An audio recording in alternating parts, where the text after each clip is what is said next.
반갑습니다. 화면 좀 부탁할까요?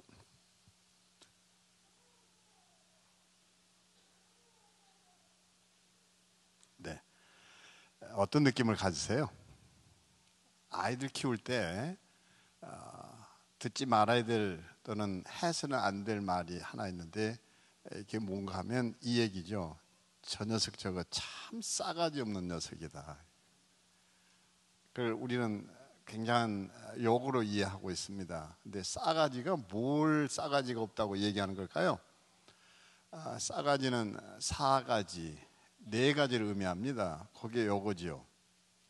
인의예지. 이게 인간의 기본된 도리라고 얘기했는데, 이게 사라지고 없으니까 저게 사람 구실 못하겠다 해서 저 녀석 저거 참 싸가지 없는 녀석이다. 이게 이제 욕이 되는 거거든요. 제 아이들을 키울 때 적어도 우리 아이들이 이 네 가지를 갖추고 살도록 우리가 양육할 수 있다면 그게 최고의 양육이다. 우리가 이렇게 얘기하죠. 동시에 요즘은 이 싸가지 없다는 말보다는 사실은 이 말을 사람들이 참 두려워합니다. 뭘까요?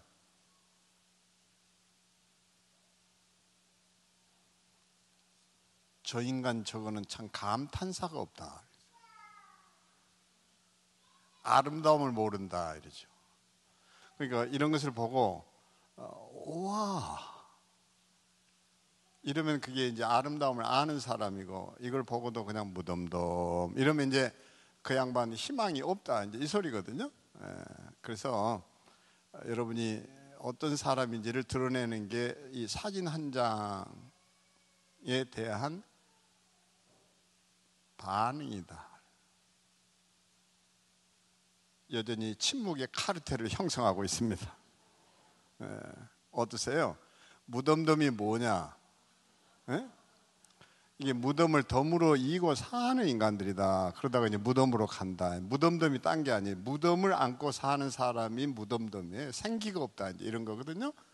적어도 30, 40 세대라고 그러면 이게 벌써 무덤을 안고 살아야 할 나이는 분명히 아닌 게죠. 자, 그래서 다시 여전히 우리에게는 테스트가 필요합니다. 네. 이제서야 여러분들이 무덤에서 살아나셨습니다. 실제로 부부관계가 무덤덤해지기 가장 쉬운 계절이 뜻밖에도 중년 아니에요. 그때는 깊은 정이 따로 있어요. 30, 40 세대가 서로 뭘 안다고 하면서 무덤덤이에요. 그래서 오후에 다룰 주제도 이제 그거거든요. 뜻밖에도 섹스리스 환자들이 너무 많다라는 거예요. 근데 교회는 그런 걸 또 안 가르쳐요. 자, 이런 점에서 다시 한번 우리 생기 있는 30, 40 세대를 꿈꿔봅니다.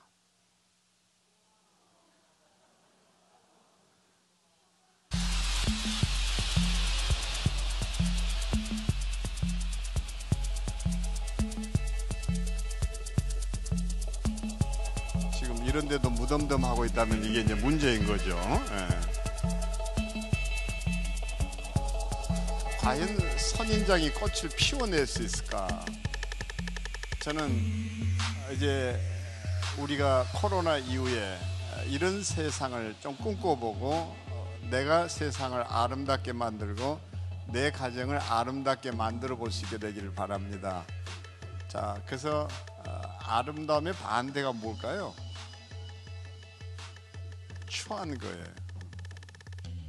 그래서 저는 크리스천들은 어떤 사람이 크리스천인고 하니 아름다움을 알고 하나님의 아름다움을 세상에 퍼뜨리고 뿐만 아니라 내가 세상을 아름답게 만들어 가는 사람이 바로 우리여야 한다고 생각합니다.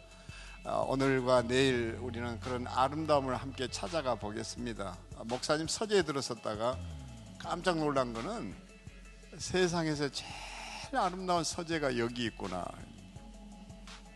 태화강 이 풍경을 바라볼 수 있다는 것. 자, 그래서 우리 가정도 그렇게 아름답게 빛나기를 바랍니다.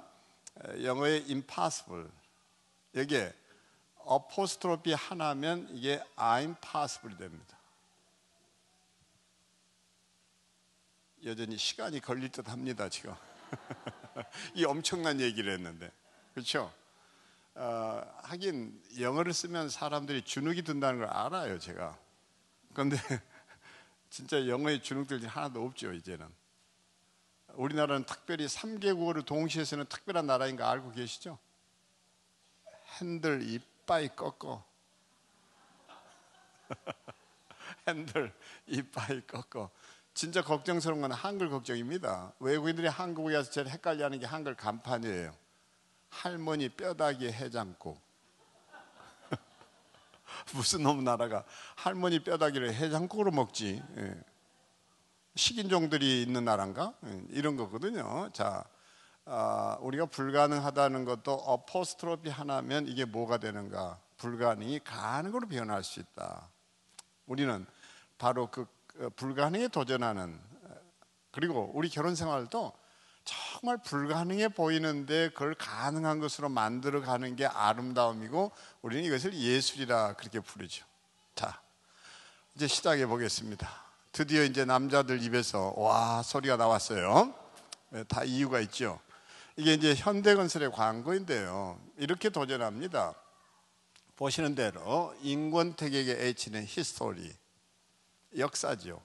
자, 윤도현에게 H는 한리스, 그리고 유순신에게 H는 아너.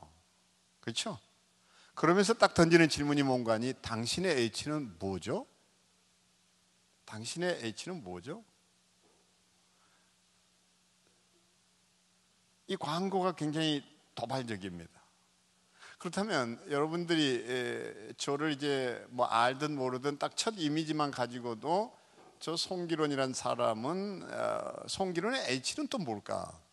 그렇죠? 제가 한 교회에 갔더니 한 부인이 그런 기가 막힌 고백을 해요. 남편이 너무 미워 죽겠다는 거예요. 네? 술에 쪄들려 가지고. 그래서 술 담배를 아직도 못 끊고 있단 말이죠. 그래서 한대는 얘기가, 이런 인간도 천국에 과연 갈 수 있을까요? 이게 상담 주제예요. 이런 인간도 천국 갈 수 있냐 이거예요. 제 대답이 뭐였을 것 같아요? 모르긴 해도 빨리는 갈 겁니다. 그래서 제게 붙은 이제 H는 유머리스트다. 유머를 잘 구사한다. 위트가 있다. 유머.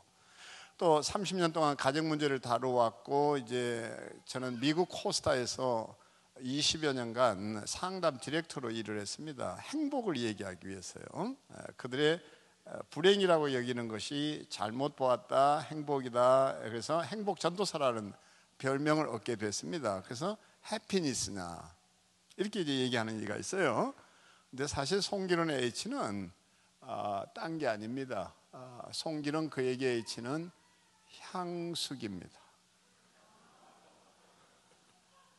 어느 날 제 아내가 이제 미국에 있고 저는 한국에 있으면서 전화로 그래요. 여보,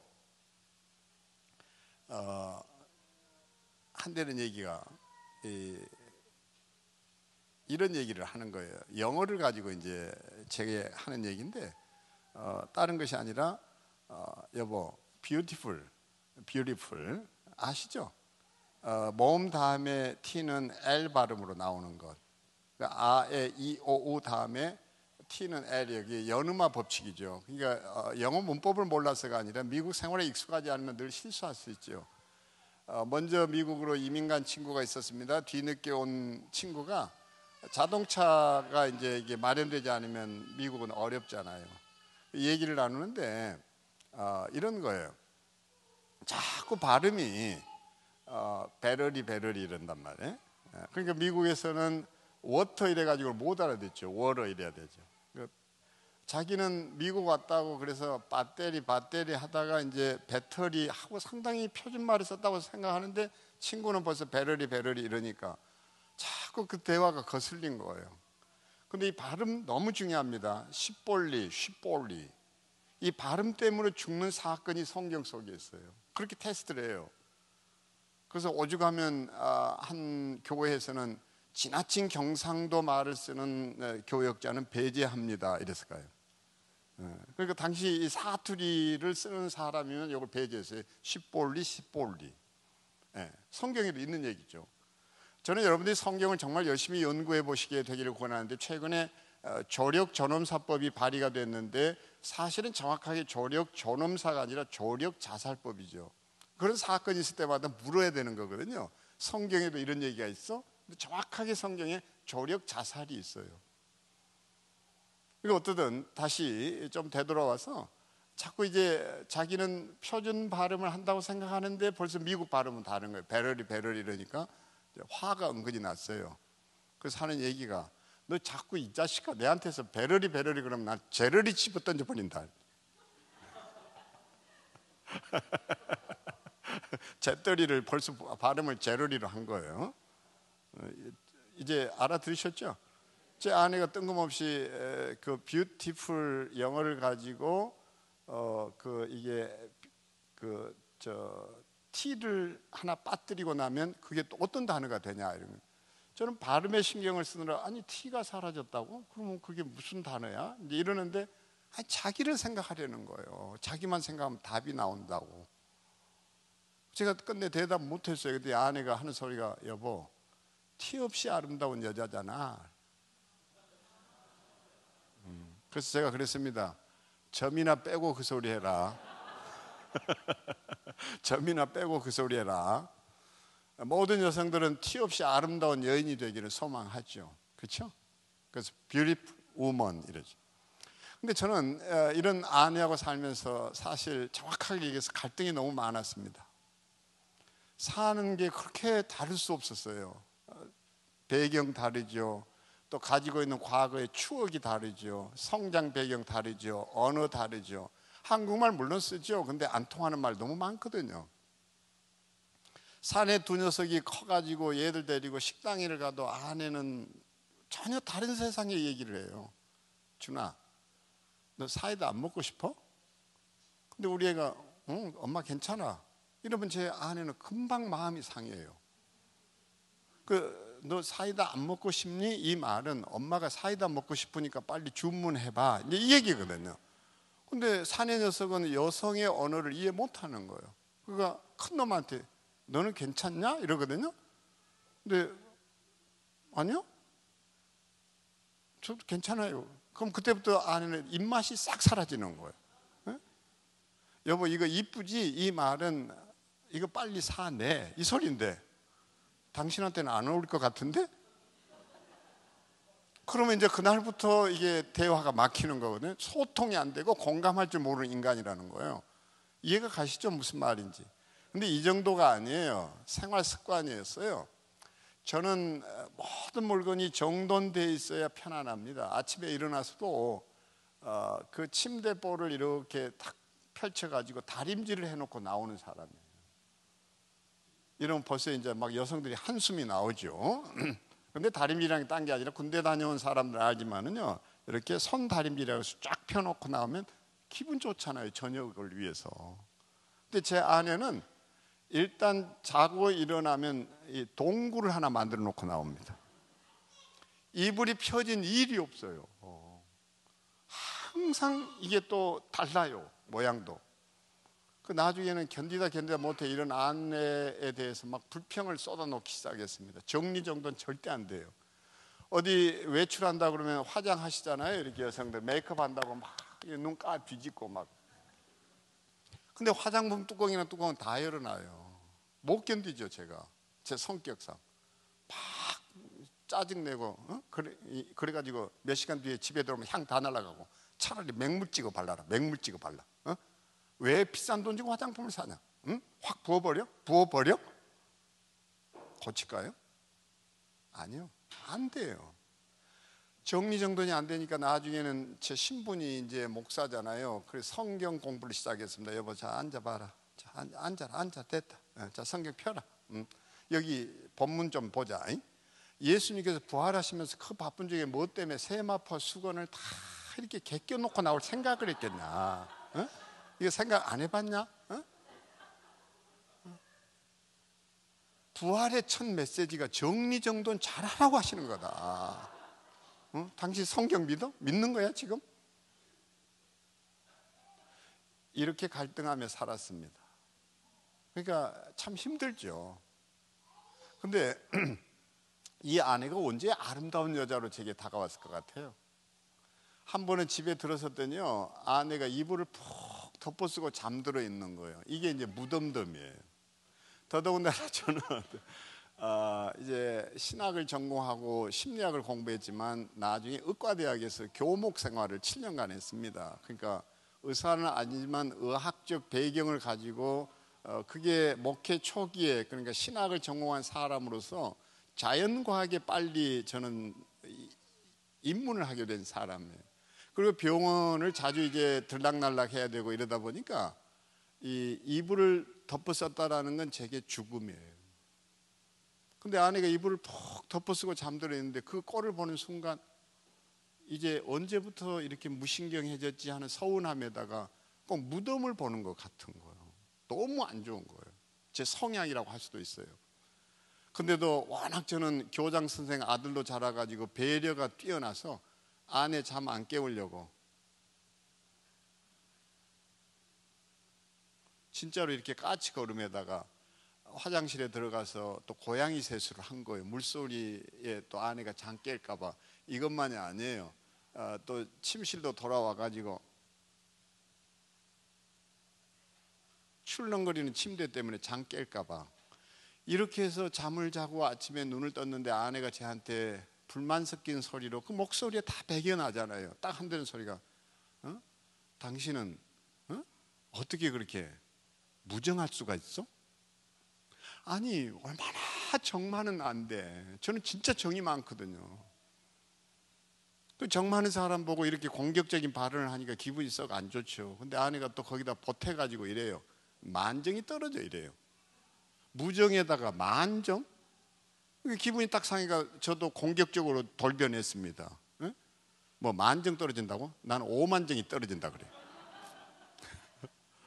그러면서 안 되는 소리가, 아니 당신 잠 안 깨우려고 까치걸음에 고양이 세수에 새우잠을 자고 일어난 날 보고 뭐 만정 떨어져? 5만정이 떨어진다 그래. 사람 배려는 무시하고. 근데 아내가 배려란 말에 귀가 번쩍 열린 거예요. 뭐 배려했다고? 여보, 나 어려서부터 아파 누워있으면 우리 어머니는 절대 안 건드렸어. 왜 우리 엄마를 끄집어내는지 몰라요. 이게 자동이에요. 엄마예요. 저의 여성의 체험은 모두 엄마예요. 우리 어머니는 절대 안 깨웠어. 푹 재웠어. 그래야 나았으니까. 근데 아내가 너무 서글픈 얘기를 하는 거예요. 그랬어? 나는 어려서부터 꿈이 하나 있었는데 내가 아파 누워있으면 누군가가 다가와서 이마에 손 한번 짚어주고 너 어디 아픈데 없어? 이 말을 그렇게 듣고 싶었거든. 이 말에 충격을 받은 건 저였어요. 너무 달랐어요. 저는 지금도 밖에 나가면 아내한테 수시로 전화를 합니다. 여보, 나 울산에 잘 도착했어. 교회에서 이렇게 환대해 주더라고. 당신은 별일 없었지? 이게 전화를 몇 번 해야 돼요. 근데 제 아내는 전화가 오면 사고 났다는 거예요. 제 아내는 밖에 나가면 전화가 없어요. 그건 잘 있다는 얘기예요. 자기가 전화를 하면 뭔가 불안하대요. 이 수준 높은 얘기를 이해하시겠어요? 그런데 아내가 한다는 소리가 자기는 소원이 하나 있었다는 거예요. 자기 아파서 누워있을 때 이렇게 손 한번 짚어달라는 거. 그 얘기를 듣고는 갑자기 내가 미안해진 거예요. 내가 아내를 모르고 살았구나 이 생각밖에 없었어요. 이게 내 아내였나? 그래서 그 이후에는 저 부산에 이제 지금은 KTX가 생겼지만은요, 늦게 강의 마치고 이제 그래도 내일 스케줄 위해서 마지막 기차 타고 서울역에 도착하면 0시 37분 정확하게 그렇게 줄 서서 택시 기다렸다가 제가 살고 있는 양재동에 가면 1시 반이 훌쩍 넘습니다. 그런 시간에도 배려가 바뀌었어요. 뭐였을 것 같아요? 입을 확 뒤집어 가지고 어디 아픈 데 없어? 이마에 열어놓고 막 불 확 켜버리고 막. 그때 아내가 낄낄대고 막 웃는 거예요. 뭘 행동을 하는지를 아니까. 그래서 레오나르도 다빈치가 이런 유명한 얘기했습니다. 아는 것이 적으면 사랑하는 것도 적다. 30, 40 세대가 사랑을 키워나가는데 먼저 전제해야 될 게 명제가 하나 있는데, 아는 것이 적으면 사랑하는 것도 적어요. 근데 자기가 다 안다고 생각하는 거예요. 여러분이 MBTI 해보셨죠? 저 ESTJ예요. 제 아내 INFP예요. 그래서 제 아내 다 알았을까요? 아니요. 다중지능검사를 해도 모르겠던데요, 제 아내. 지금도 몰라요. 속마음에 뭘 품고 사는지. 근데도 다 안다고 착각을 해서 자기가 사랑을 하고 있다고 생각하는데, 상대방은 전혀 자기가 원하는 사랑은 따로 있는 거예요. 그래서 이 말이 아주 유명한 말입니다. 아는 것이 적으면 사랑하는 것도 적다. 그래서 이 배우자가 뭘까요? 이것을 좀 우리가 주목해 보는 게 필요한데요. 자, 한번 보겠습니다. 이 배우자라는 것은 바로 이게 배우자라는 거예요. 다 같이. 뭐가 배우자냐? 따라하겠습니다. 배우자. 그냥 서양 사람들이 잘하듯이 워드플레이를 통해서 한번 쉽게 기억해 보자 이거예요. 내가 상대방을 배우려고 하는 의지가 없으면 배우자 아니라는 거예요. 근데 진짜 배우고 계세요? 따라하겠습니다. 배우자. 배우자. 저는 오늘부터 이게 시작되지 않는 한 우리 부부관계는 평행선을 달릴 수밖에 없다, 이런 생각을 해봅니다. 아이 키우는 것도 마찬가지예요. 저는 제 두 아이를 안다고 생각했는데 아니던데, 어느 날 보니까 그저 제 열심에 과외시켜주면 된다고 생각했어요? 아니에요. 제 아이, 큰 아이는요, 여러 사람 앞에서 이렇게 떠드는 것이 공부예요. 그러니까 얘는 집단 속에 던져놔야만 거기에서 기량을 발휘합니다. 도전적이에요. 근데 작은 애는요, 거기 가면 아예 숨고 싶어요. 그래가지고 얘는 개인 과외를 시켜야 되는 애고, 우리 큰 애는 학원에 보내야 되는 애예요. 달라요. 그래서 불평등하게 공평하라, 이게 자녀 교육의 답이에요. 불평등하게 공평해라. 남이 볼 때는 불평등이에요. 근데 그게 공평이에요. 제 아이에게는 개인 과외 시켜야 돼요. 큰 아이에게는 그냥 학원에 보내야 되고, 이놈은 지가 가르치려고 덤벼드는 애였어요. 다르죠. 그러니까 불평등하게 공평해라, 이게 자녀 교육의 답인 거죠. 근데 우리는 그냥 다 평등하게 키운다고 생각하고 그걸 공평이라고 여겨요. 아니요, 불평등이 답이에요. 이해가 되시죠? 자, 그래서 좀 이 얘기를 이제 해보려고 합니다. 남자와 여자가 어떻게 이렇게까지 다를 수 있는가라는 건데, 이 사물 인식부터 남자는 저걸 보는 순간 식별력이 굉장히 뛰어납니다. 와우, 아우디 A6 딱 이렇게 얘기하는데, 여성들은 요즘 많이 이제 좀 차에 대해서 자신이 운전들을 또 하고 자기 차가 있다 보니까 관심이 달라졌지만요, 딱 답이 이거예요. 왜 제 차네? 자, 거기다 남성들은 이거가 어떤 차인지 알아요. 근데 여성은 여전히 왜 제 차네? 그리고 어떻습니까? 포르쉐 911 이러는데 저걸 여성들은 여전히 저것도 왜 제 차네? 오로지 이것밖에 몰라요. 거기다 어떻습니까? 볼보. 근데 아내는 여전히 왜 제 차네? 이렇단 말이죠. 근데 차에 대해서는 이런데 또 여성에게 더 관심사가 있죠. 그건 뭘까요? 예를 들면 이런 거죠. 이 여성과 남성의 차이가 뭐냐? 학교 갈 때 이런 백팩을 매죠. 남성도 똑같아요. 학교 다닐 때까지는, 그러니까 학창 시절 고등학교까지는 차별이 거의 없어요. 컬러만 달라요. 이게 여성과 남성이 식별되는 기준이에요. 근데 보세요. 이제 성인이 됐습니다. 여행을 갈 때 여성들은 이런 가방을 끌고 가야 이게 여행 가는 맛이 나요. 근데 남성은 여행 간다는데도 여전히 이 인간은 이걸 메고 나옵니다. 그 여행 가는 사람인지 구별이 안 되는 거예요. 자, 거기다가 약속 있을 때 여성들은 이런 걸 메고 가야 돼요. 근데 남성은 딱 요거 메고 나옵니다. 거기다 어때요? 쇼핑하러 가죠. 여성들은 이런 걸 매야 이게 자기가 지금 쇼핑하러 가는 거예요. 쇼핑이 그냥 생활용품만 사러 가는 게 아니에요. 그들에게는 커렌시아 이렇게 해서 자신만의 비밀의 시간이고 비밀의 공간이에요. 물건 사러 가는 거 아니에요. 근데 남성들은 이걸 못 견뎌요. 쇼핑하러 간다 그러면 이제 막 이제 마누라 학교 다닐 때 들고 다녔던 가방 당황이 돼서 꺼내 들고 갔다가 짙게 챙겨 들고 나오는 거예요. 한번 보세요. 자, 거기다가 어떻습니까? 파티를 갈 때 여성들은 이런 걸 매야 돼요. 들어야 돼요. 근데 파티 간다 할 때는 노백이 남성들에게. 자, 해변을 떠날 때 여성들은 이런 거 들고 가야 돼요. 근데 남성들은 어떻습니까? 여전히 인간은 학교를 가는 건지 지금 뭘 하러 가는지 알 수가 없습니다. 자, 어떻습니까? 쇼핑하는 거 이제 보여드리겠습니다. 여성들과 남성들의 차이가 있죠. 이게 여성들이 쇼핑하는 동선입니다. 나갔다가 다시 또 생각이 나서 돌아와가지고 이래야 오늘 만족스러운 쇼핑이 끝나는 거예요.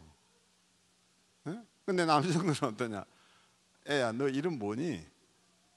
이거 내리고 한번 얘기해 볼래? 민규. 몇 학년이지? 이제 5학년이야. 근데 너 빙긋이 웃는 게 그냥 마스크 너머로 보였거든? 엄마 아빠가 이러시니? 엄마가 입을 딱 가려버렸어. 그 투명하고 정직한 게 답이다. 그래 너도 나중에 결혼 생활 멋있게 할 수 있거든? 하지 말고 그냥 우리가 알아들을게. 응? 자, 거기에 한번 보세요. 이렇게 남녀가 이제 다르다는 건데 한 병원에 이 남성들은 이렇게 이제 쇼핑을 하죠. 그렇죠? 근데 백화점이 한번 뒤집힌 일이 있었습니다. 남편 보고 이제 부인이 당신 빨리 사인해 이랬는데 나중에 이제 그 하루 매상을 정리하고 영수증을 살피다가 이제 이런 거를 발견한 거였어요.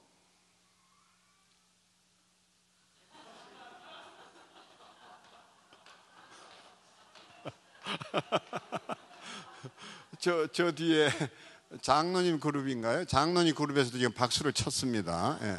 사주기 싫다. 예. 신협에서는 한번 그런 일이 있었던 거 아시죠? 이렇게 대출 사유를 어머니 나이 드신 분이 대출 사유를 적어야 된다고 대출 사유가 없으면 안 된다고 했더니 알았다고 적어서 제출했는데 대출 사유가 그 농가 개축이라든지 이런 게 아니고 답이 있었습니다. 짜치서.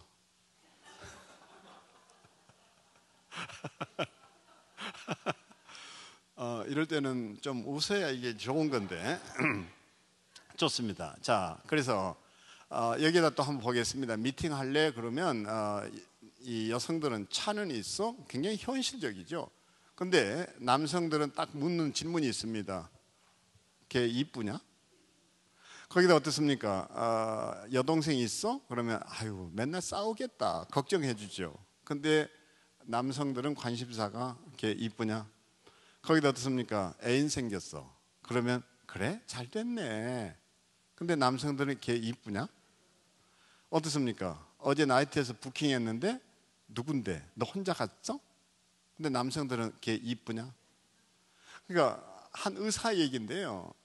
아무리 뛰어난 명의라 할지라도 이 환자가 죽고 사는 것을 구별하는 건 너무 어렵다라는 거예요. 저는 임종 감독으로서 그런 걸 늘 봅니다. 진짜 사람의 목숨은 알다가도 모를 일이에요. 그래서 우리는 끝까지 최선을 다하려는 건데 예를 들면 오늘 돌아가실 것 같다고 했던 분도 안 돌아가세요.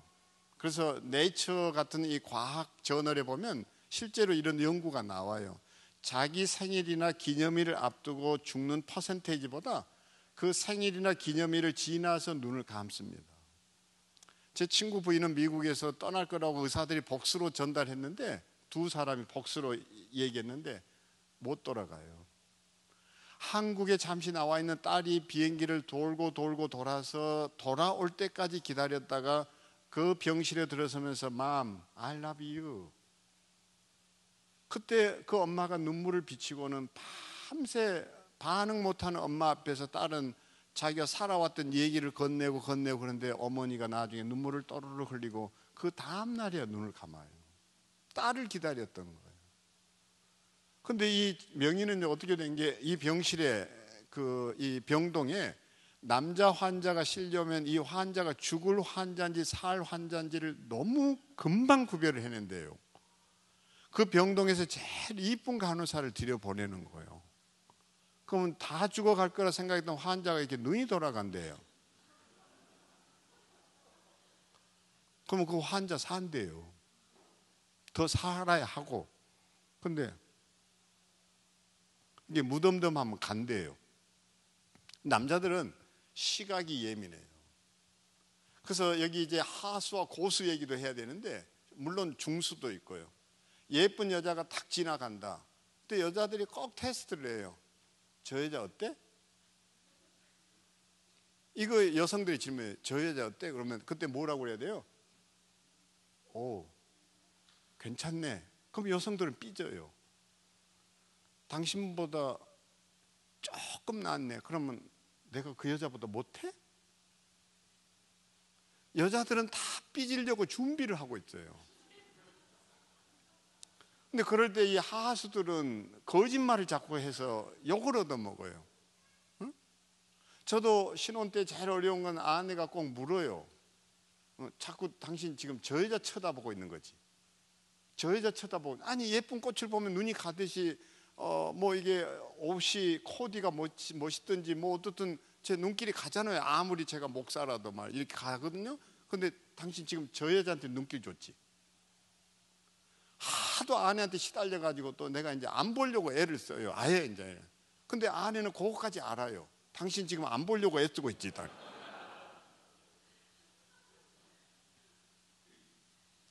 그 저 여자 어때? 이랬을 때 고수는요 딱 한마디예요. 뭐가 지나갔어?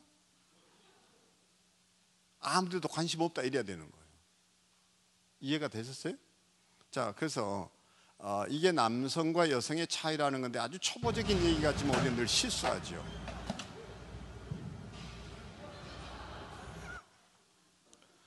남자들은 조금 전에 보신 대로 시각이 예민하고 후각이 예민해요.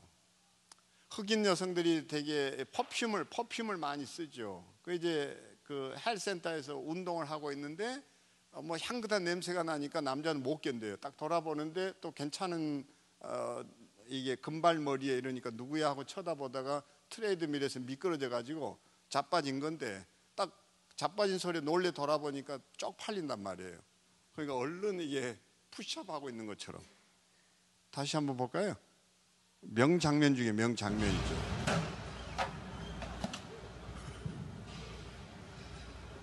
이게 이 허우대 피우는 남자들이죠. 자, 그래서 우리가 모든 걸 다 알고 다 살폈다고 얘기하지만 보지 못하는 것들이 한두 개가 아니다. 성경은 이렇게 얘기합니다. 같이 한 목소리 읽겠습니다. 남편들아, 이와 같이 지식을 따라 너희 아내와 동거하고 그를 더 연약한 그릇이요 또 생명의 은혜를 함께 이어받을 자로 알아 귀히 여기라. 이는 너희 기도가 막히지 아니하게 하려 함이라. 저는 어려서 이 기도로 이해했어요. 기도가 막히면 죽잖아요. 저게 프레이어, 기도라고 생각을 못했어요. 문해력이 떨어졌던 거죠. 어찌됐든 성경이 얘기하는 남편들에게 권고하는 것이 이와 같이 지식을 따라, 이 지식을 따라하는 것은 이해를 따라 너희 아내와 동거하고 그를 더 연약한 그릇이요. 근데 여기서 주목해야 되는 거 하나 있는데 남자는 강하고 여자는 약하다는 걸 성경이 얘기하고 있지 않아요. 여기에 더 연약한 그릇이요 하는 것은 더 상처 입기 쉽고 더 깨지고 더 부서지기 쉬운. 그러니까 여성들도 기억해야 될 게 남자도 서운해할 수 있고 남자도 마음이 상하고 남자도 약하다라는 걸 이해할 수 있어야 돼요. 예를 들면 저만 해도요 상처 입어요. 목회자들이 자꾸 바뀌는 걸 놓고 얘기를 해보겠습니다. 부교육자들이 이런저런 이유로 자주 바뀌면 이렇게 해서 좀 나도 마음이 좀 불편해지고 서운하죠. 그래서 뭘 친구들한테 한마디를 해도요 친구가 하는 얘기가 딱 이렇게 얘기해요. 너희 교회는 왜 그렇게 사람이 자주 바뀌어? 딱 이런단 말이에요. 그러면요 이 친구한테 마음이 안 가요. 근데 한 친구는 이렇게 반응하죠. 야, 너 사람 아니라는 거야. 너 사람 아니라는 거야. 이거예요. 그러면 와, 이 친구가 나를 안다는 거예요. 부부간에도 똑같습니다. 남자들도 잘 상해요. 잘 삐져요. 그렇죠? 나중에 이제 우리가 5060 세대 이제 갱년기를 다룰 때 이런 얘기가 더 많이 나오는데 남자들 드라마 보면서 진짜 많이 옵니다. 그러니까 같이 약한데 여성이 더 바수어지기 쉬운, 이렇게 이해하시면 되죠. 근데 중요한 건 이건 이해하는데 성경이 얘기하는 남녀의 부부관계를 뭐라고 묘사하는 거 아니? 생명의 은혜를 함께 이어받을 자로 알아. 귀히 여겨라. 이거는요 존엄함이에요. 내 생애 VIP로 모셔 살아라는 거예요. 정말 귀하게 여겨라. 이거. 결국 사람의 천하고 아름다운 것은요 누가 결정짓는 거 아니? 나예요. 내가 이걸 귀히 여기면 아름다운 것이 되고 내가 천하게 여기면 쓰레기가 되는 거예요. 근데 내 아내가 내게는 어떤 존재냐 이거예요. 내 예술 작품이라면 내가 함부로 다루겠어요? 예를 들면 제 아내하고 이제 뭐 차이가 있다라는 게, 제 아내는 자기 거 내게 구별이 없어요. 뭘 내하고 설명할 때도 내 거 이게 뺏어 가지고 이게 막 설명하다가 그거 들고 가버려요. 그럼 또 나는 내 물건 없으면 늘 찾는 게 당신 어디다 갖다 놨어 이러거든요. 근데 제 아내는 남의 것도 막 가져와요. 나는 그걸 절대 못해요. 근데 지금 이게 거의 한 20년째 쓰고 있는 몽블랑 볼펜입니다. 스토리가 있어서 좋아요. 제가 한 기자를 미국에 보내줬었는데 그 기자가 한 번도 구경하지 못했던 미국을 구경하고 돌아오면서 선물해 주는 거예요. 스토리가 있어요. 저한테 어떻든 그 귀중해요. 그 아내가 이게 내 볼펜 딱 가져가 쓰잖아요. 그럼 저는 글씨는 안 보여요. 이것도 가져갈까 봐서. 그래서 항상 챙겨왔어요. 잃어버리는 일이 없어요. 왜? 내게는 이게 스토리가 있는 명품이기 때문에. 몽블랑에서 명품이 아니라 내 추억이 있는 얘기니까 잊어버리고 싶지가 않은 거예요. 그리고 빌려주지도 않아요. 뭘 뺏어가려고 그러면 볼펜 저거 가지고 써. 그 정도예요.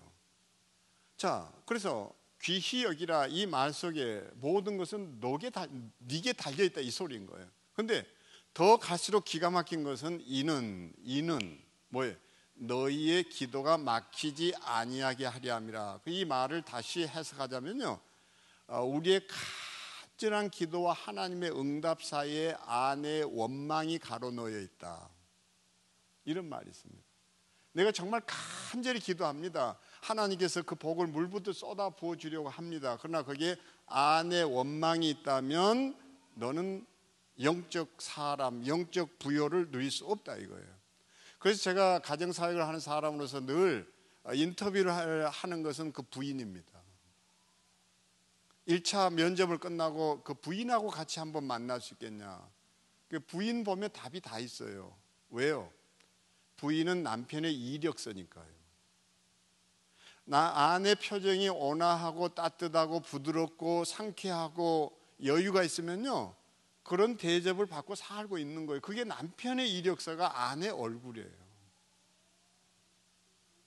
저는 태화교회 남성들이 이런 꿈을 좀 가지고 내가 내 아내를 작품으로 만들어야 되겠다라는 생각과 다짐이 주님 앞에서의 신앙 고백이라고 여깁니다. 우리가 다시 가정이다 그러는데 더 이상 우리 주택이 행복을 가져다 주지 않는다는 거 알아요. 우리의 자동차가 행복을 담보하는 거 아니에요. 제가 어느 날 그 이경시 씨가 이제 가정폭력 사건으로 사회가 온통 시끄러울 때 저는 YTN 초청을 받아가지고 가정폭력에 대한 토론을 하기 위해서 YTN 뉴스룸에 가 있었습니다. 이제 정기 뉴스가 끝나고 이내 투입이 돼가지고 그 주제를 다루게 된 건데, 그 뉴스룸에 들어가기 전에 이제 PD 책상에 앉았는데 그때 이제 그 세이버 스크린이라고 그래가지고 자막이 이렇게 흘러가는데 이런 글귀였어요. 제게는 너무 인상적이었습니다. 네가 무엇인가는 신이 내게 베푼 선물이고 네가 무엇이 되는가는 너가 신에게 드릴 선물이다. 내가 누구인가는, 무엇인가는 하나님이 내게 주신 선물이에요. 그러나 내가 무엇이 되는가는 내가 하나님께 드릴 선물이에요. 우리는 하나님께만 늘 받을 생각을 했는데 그날 뉴스룸에 들어가기 전에 저는 너무 충격을 받았어요. 예를 들면 제 얼굴 이거요, 하나님이 주신 선물이에요. 내가 무슨 노력을 기울여도 이런 얼굴 만들어낼 수 없어요. 그렇죠? 하나님의 선물이에요. 근데 나는 하나님의 선물에 대해서 뭐 얼굴이 각이 져서 좀 딱딱하네 무하네 이런 투정만 했지 이걸 선물이라고 받아본 일도 없었어요. 그렇지 않아요? 저는 어려서부터 이게 얼굴이 각이 졌다고 야 뗀놈 같다 이런 소리도 들었고요. 말이 없는 조용한 아이였었는데 어렸을 적에는 너 중국 사람이냐? 뭐 이런 얘기도 듣고 그러면서 점점 저는 제 표정을 잃어갔어요. 그리고 제가 이 뻐드렁니가 있잖아요. 이게 덧니, 저는 이게 싫어가지고 늘 이렇게 입을 다물었었어요 사실은. 근데 EBS의 송기론 스페셜이라고 그래가지고 이제 제 이름 타이틀을 걸고 방송을 하게 됐는데 방송국장이 송 목사님 얼굴을 저 가급적이 카메라 앞에서 왼쪽으로 돌리세요. 왜요? 그랬더니 그 덧니가 매력 포인트입니다. 그때 덧니에서 해방이 됐어요. 그러니까 우리는 세상을 있는 그대로 보는 것이 아니라 내가 보는 그대로 세상이 존재할 따름이에요. 이 말 이해하세요? 중요한 것은 이게 하나님의 선물이라면 내가 하나님께 드릴 선물이 있다는 걸 그날 알았어요. 미안하지만 나는 하나님이 주신 얼굴이라는 선물을 표정이라는 선물로 주님께 드려야 하겠다고 생각했어요. 얼굴은 그분이 주신 선물이에요. 그러나 표정은 내가 그분께 드릴 나의 선물이에요. 이 말이 이해가 되세요? 몸, 신체 그분이 주셨어요. 누구는 좀 약하게도 지으셨고 누구는 좀 강하게도 했어요. 누구는 뼈마디가 굵게도 했고 누구는 키가 작게도 했어요. 모두 다 하나님의 작품이에요. 선물이에요. 근데 내가 그분께 드릴 선물은 뜻밖에도 건강이었어요. 그러니까 지가 건강 지멋대로 다뤄가지고 몸 약해져서 하나님 건강 살려주세요. 건강 살려주세요. 나는 내가 하나님이라도 그 기도 안 들어줄 것 같아요. 그 김진홍 목사님이 뼈 아픈 얘기했잖아요. 먹긴 지가 처먹고 병들어서 왜 하나님 보고 고쳐내라고 그러냐고. 아내 하나님의 선물이라고 그랬어요. 내가 드릴 것은요 영혼의 친구로 내 아내를 작품으로 빚어내는 거라고 생각했어요. 저는 그래서 30, 40대에 결심한 거 있었어요. 뭔 줄 아세요? 아내 앞세우는 일이었어요. 페미니스트라고 할지 몰라요. 아내의 육아 일기와 함께 책을 하나 펴내게 됐는데 그때도 김향숙 송기론이었어요. 사람들이 제 친구들이 다 놀렸어요. 송기론 김향숙이 아니고 왜 김향숙 송기론이냐. 딴 말 안 했어요. 가나다 순으로 살기로 했죠. 그래서 앞세웠어요. 공동체 훈련이라는 책 냈어요. 어마어마하게 팔렸습니다. 아내 석사학위 논문을 이렇게 변형한 거였어요. 그때도 김향숙 송기론이었어요.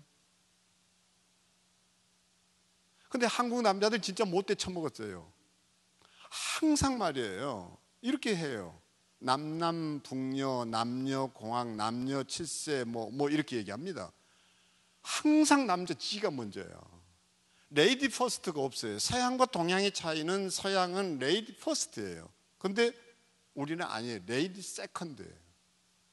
그러다가 결정적인 순간 여자를 앞에다 다 모셔줍니다. 이게 한국 남자들 결정의 순간, 빛의 순간을 발휘해서 참 놀라운 존재들이에요.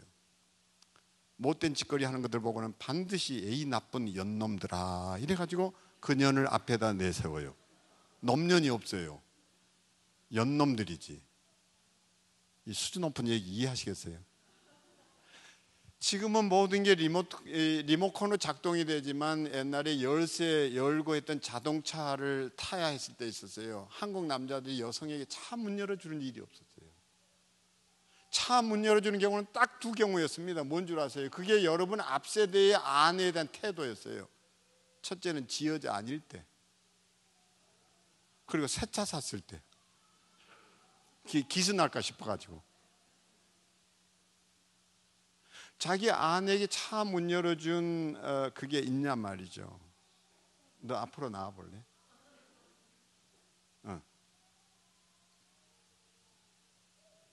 올라와 봐. 오늘 잘 왔다, 고마워. 점심 때 더 많이 먹어라. 너가 지금은 그냥 잠시 여성이 되는 거야. 나는 남성이고. 그리고 부부거든. 이게 팔짱 한번 끼워봐 줄래? 좀 정성껏. 아니 살짝 가볍게 이러지 뭘 확 움켜쥐냐. 근데 우리 대통령도 해외 순방 때 이렇게 그 부부 동반해서든 연회장 들어가고 할 때 아내가 이렇게 팔짱을 끼웠는데 우리는 이렇게 생각 없이 들어갑니다. 이게 다 사진에 찍히고 이게 외교예요. 우리는 미개인입니다. 여성 개무시했어요. 다시 조금 이쪽에 이렇게 정성껏 이렇게 해봐. 키가 작아서.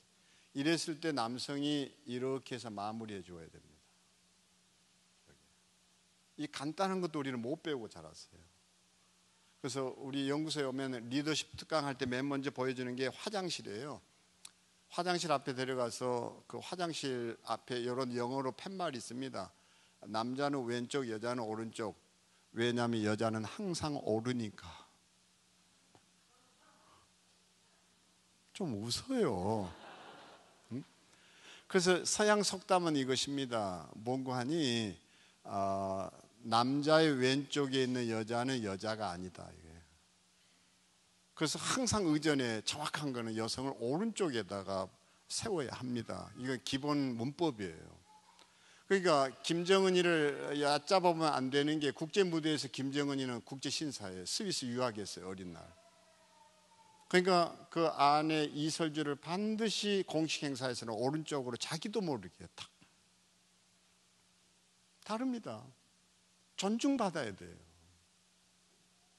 귀히 여긴다는 건 이런 작은 것에서부터 시작해서 그의 소원을 들어주고 그가 원하는 자기 개발을 가도록 도와주는 거예요. 저는 그래서 3040 세대 때 제가 3040일 때 제가 다녀온 모든 세미나는 아내에게 똑같이 기회 부여했습니다. 심지어 사랑의 교회에서 하던 제자훈련 지도자 세미나 그건 목회자들만 가는 코스였는데도 제가 다시 아내에게 재교육이나 전달교육 할 자신이 없었어요. 그래서 아내한테 솔직하게 얘기했어요. 거기 여성들 그리고 목회자 아니고는 또 담임 목사 아니고는 못 간다는데 나는 당신이 이 교육을 좀 받으면 당신 눈이 열릴 것 같고 우리 가정에 유익하지 않겠나 생각하는데 어떻게 하면 좋겠냐고 했더니 못 가는 걸 내가 어떻게 가. 그게 우리 지혜야. 불가능에 도전해서 impossible을 I'm possible로 바꿔야지. 그때 그 얘기했어요. 그래서 아내에게 편지 쓰라고 그랬어요.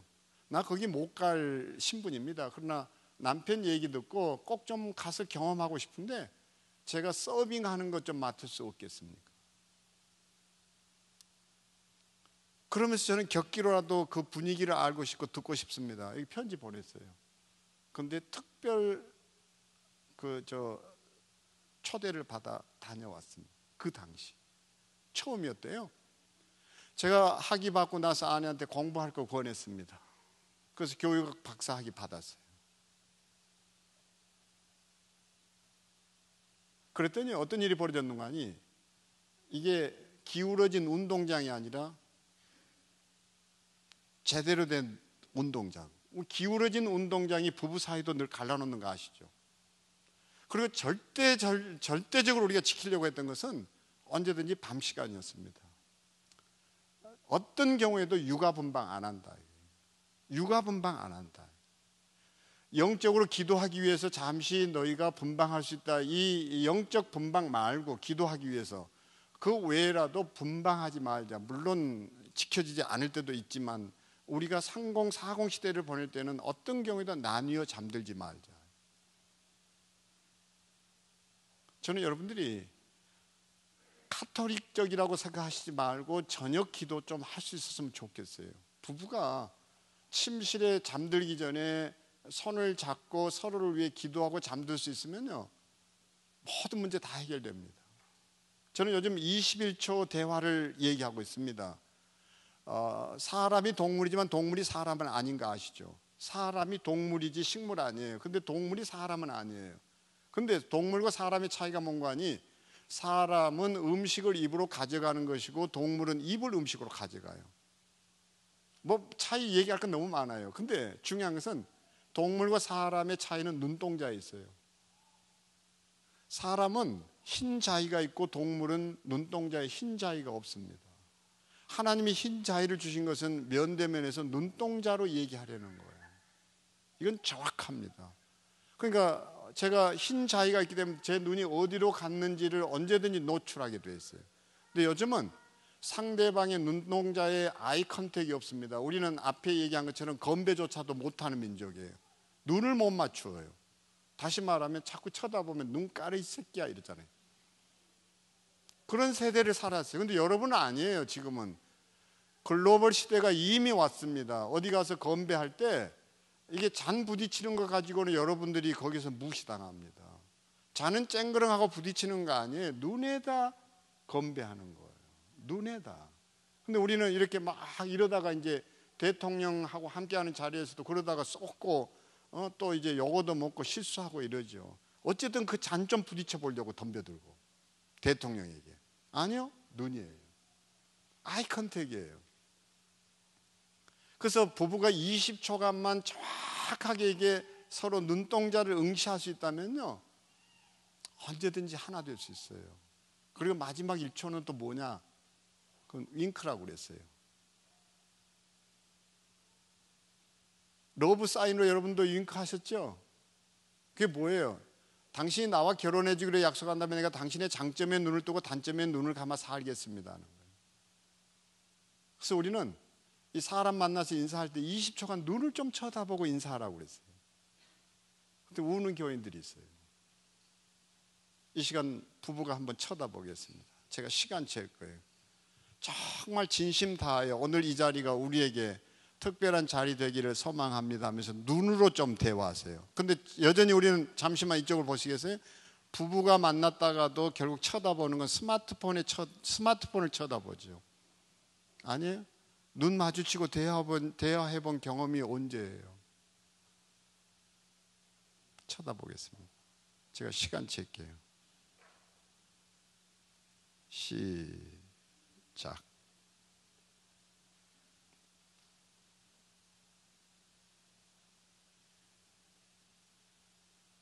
눈을 쳐다보세요.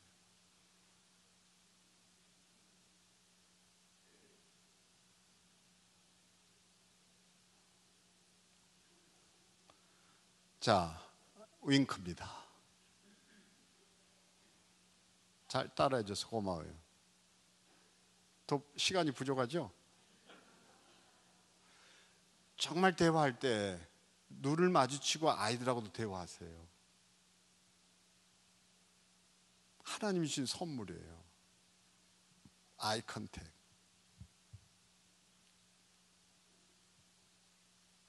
그래서 저희 교회는 좀 특별한 교회이죠. 내일 이제 우리 통합 예배를 드리는데 우리는 헌금 봉사도 이게 류마티스 관절염 힘든 그 나이 드신 권사님들한테 심부름 안 시키기로 했어요. 떠드는 애들 분위기 잡기 위한 목적도 있고 그 어른들 돌보기 위해서 헌금 위원을 그 주일학생들이 해요. 어린아이도 해요. 그러면 예배가 뭔지 알고 참여했다라는 게 있잖아요. 근데 애들이 하니까 너무 좋은 거예요. 애들은 순진하기 짝이 없어가지고요. 딱 다가가서 이 헌금 바구니를 이렇게 들이밀었는데 헌금을 안 하면 눈을 계속 쳐다보고 있죠. 그건 너무 서글퍼. 그 눈동자에 놀래가지고 얼른 지갑 꺼내가 5만 원 주통 넣어버리고 후회를 좀 하긴 할 거예요 아마. 오늘 5천 원 하려고 했는데 5만 원. 제 아는 형이 이 눈 이걸 어렸을 적에 다쳐가지고요 안구를 이게 바꿨습니다. 염증이 생겨서 또 바꿔주면서 의사가 하는 얘기가 이제 다시는 이 눈 때문에 병원 올 일은 없을 겁니다. 의안이죠, 의안. 근데 이 반대쪽 눈을 가지고는 오실 겁니다. 반대쪽 눈 때문에는 오실 겁니다. 이제 눈 관리 잘하세요. 그러면서 아무도 모를 겁니다. 눈이 의안인지 아닌지. 근데 정확하게 애들만 알 거예요. 너무 희한한 얘기를 했대요. 근데 진짜로 아무도 자기가 의안을 끼고 있는 걸 모르는 거예요. 근데 손녀가 말이죠, 딱 할아버지를 보더니 할아버지 오른쪽 눈이 왜 반짝거려요? 이러더래요. 애들은 눈을 보고 대화해요. 근데 우리는 눈을 안 보는 거예요. 그러니까 애들은 마음이 맑아요. 어른들은 늘 눈길을 피하죠. 오늘 이후에 여러분들은 정말 배우자의 눈길을 보고 좀 대화하시기를 바랍니다. 그리고 기도하시면 돼요. 숨길 수 없을 거예요. 제가 바쁘게 나온다고 이러면 제 아내가 딱 그 부엌에서 일하다가 이럽니다. 여보 21초. 그럼 나도 꼼짝 못하고 탁 좀 빨리 끝내지 이러기는 하지만요, 그 순간 정말 진실해질 수밖에 없어요. 이런 아주 적고적은 리추얼이 3040 세대의 결혼의 기초사학이에요. 자, 이제 다시 좀 주제로 돌아오겠습니다. 계속 켜놓으시면 좋을 것 같은데, 결혼은 뭐다? 결혼은 이게 어른들하고 아이들의 차이예요. 초등학교 3학년짜리가 참석했다가 얼른 대답했어요. 결혼은 네모다.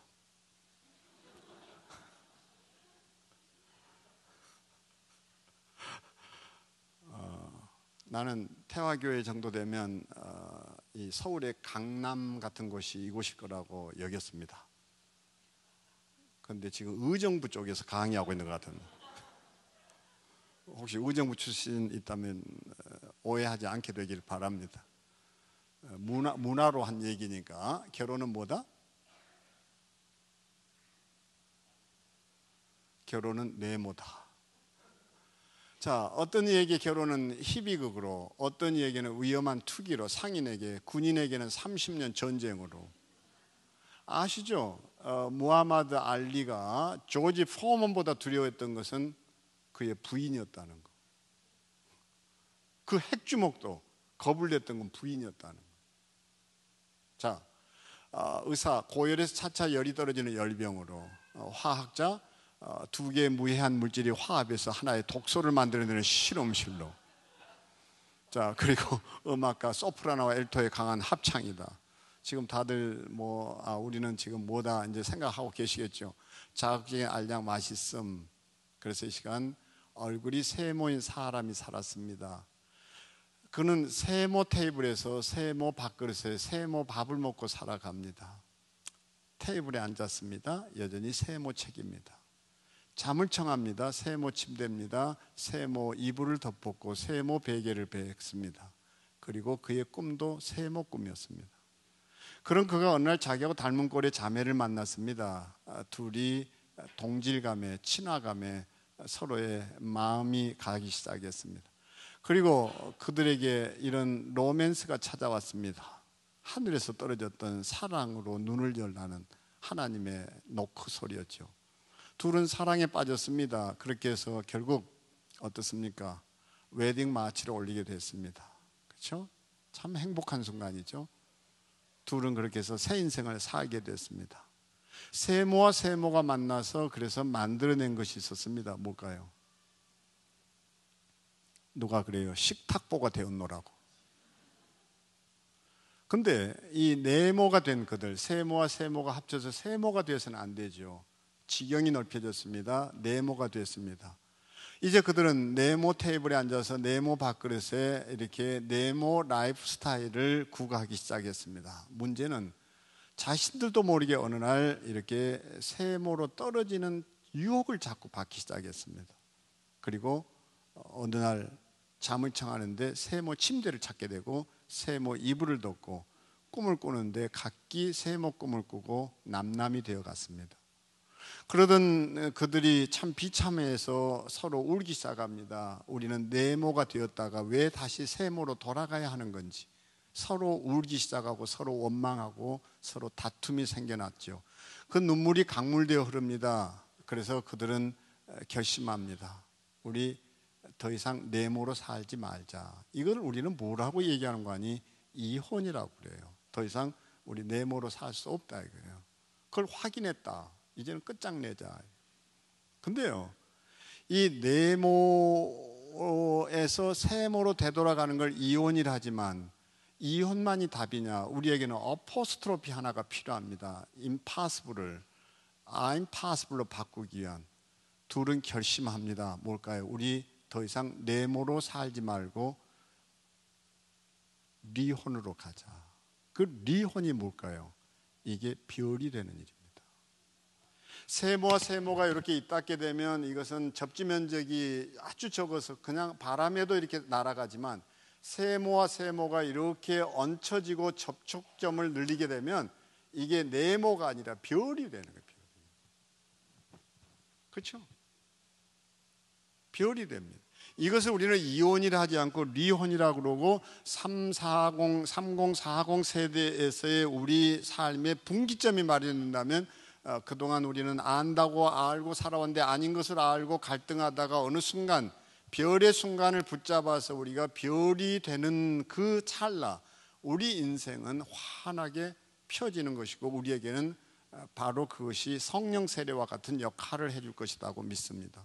자, 그렇게 해서 둘이 별이 됐더니 주변에 빛들이 모여들기 시작했어요. 결국 쓰레기는 쓰레기하고 노는 거 아시죠? 천재가 둔재하고 절대 안 놉니다. 위암 환자는 간암 환자하고도 안 놀아요. 대장암 환자 취급도 안 합니다. 그래서 유유상종이에요. 제가 그림 좋아합니다. 그랬더니 화가들이 제 주변에 많아요. 최근에 10억짜리 그림 하나 기부받았습니다. 놀라지도 않으시는데요. 오는데도 한 장로님께 전화를 했는데 한국화를 그리는 너무 기가 막힌 작가의 작품이 어디에서 달라 하는데 그 주인공이 송 목사님이었으면 좋겠다라는 전화였습니다. 결국 상대방이 아니라 나예요. 자, 그래서 어떻게 하면 우리가 별의 삶을 살아낼 수 있을지는 식탁보에 가서 이제 밥을 먹고 돌아와서 나누도록 하겠습니다.